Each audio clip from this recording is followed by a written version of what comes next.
Time news ऐं रोज़ानी पंहिंजे अख़बार जे सॾ ते सुभाणे कराची समेत सॼी सिंध में एकता जूं तक़रीबूं थी रहियूं आहिनि। कराची में YMC रोड फवारा चौक खां आर्ट्स काउंसिल तरफ़ वेंदड़ रोड ते मुख्य एकता तक़रीब थींदी। अव्हांखे आगाह कयूं पिया, कराची जे मुख्य तक़रीब मंझंदि 12 वॻे खां राति 8 वॻे ताईं जारी रहंदी। नाले वारा फ़नकार शरीक थींदा। टाइम न्यूज़ ऐं रोज़ानी पंहिंजे अख़बार जे सॾ ते सुभाणे कराची समेत सॼी सिंध में एकता जूं तक़रीबूं थींदियूं। कराची में YMC रोड फवारा चौक खां आर्ट काउंसिल तरफ़ वेंदड़ रोड ते मुख्य एकता तक़रीब थींदी।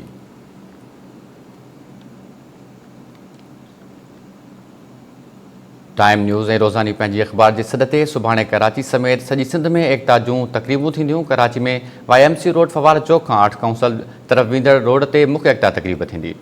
इन हवाले सां अपडेट्स मालूम कयूं था।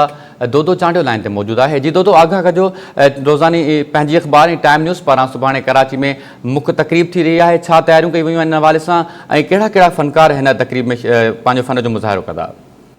जी, टाइम न्यूज़ ऐं पंहिंजी अख़बार जे सरवाण अली काज़ी जे सॾ ते सॼी सिंध सॼी दुनिया समेत कराची में बि एकता डे जेको आहे उहो सुभाणे भरपूर नमूने सां मल्हायो वेंदो। इन सिलसिले में तयारियूं आहिनि। कराची में सॼी कराची जे मुख़्तलिफ़ इलाइक़नि में न रुॻो सिंधी पाड़नि में, मुख़्तलिफ़ स्कूलनि में, मुख़्तलिफ़ इदारनि में, मुख़्तलिफ़ कमर्शियल जॻहियुनि ते, मुख़्तलिफ़ जेके मॉल्स आहिनि उन में अॼु खां ई तक़रीबूं जेके आहिनि उहे जारी आहिनि। राति ताईं इहे जारी रहंदियूं। सुभाणे जेका मुख्य तक़रीब आहे, छाकाणि त सुभाणे जेको आहे कल्चर डे आहे, एकता ॾींहुं आहे, तंहिं करे एकता ॾींहं जो जेको सुभाणे वारी मुख्य तक़रीब आहे उहा कराची जो जेको YMC रोड आहे, गवर्नर हाउस फुआरा चौक खां जेको आर्ट काउंसिल तरफ़ रस्तो वञे थो, उन रस्ते ते इहा जेका मुख्य तक़रीब आहे स्टेज सजाई वेंदी। सुबुह खां हिते सिंध जा मुख़्तलिफ़ जेके नाले वारा रागी आहिनि, उन खां सवाइ मुख़्तलिफ़ पॉलिटिकल माण्हू आहिनि, उहे बि शिरकत कंदा, रागी पंहिंजे फ़न जो मुज़ाहिरो कंदा। न रुॻो कल्चरल हवाले सां तक़रीरूं हूंदियूं, राग रंग हूंदो, पर वॾे तइदाद में औरतूं ॿार जेके आहिनि शरीक थींदा। YMC रोड ते इहो आर्ट काउंसिल ऐं फुआरा चौक जे विच ते बिल्कुलु स्टेज हूंदो।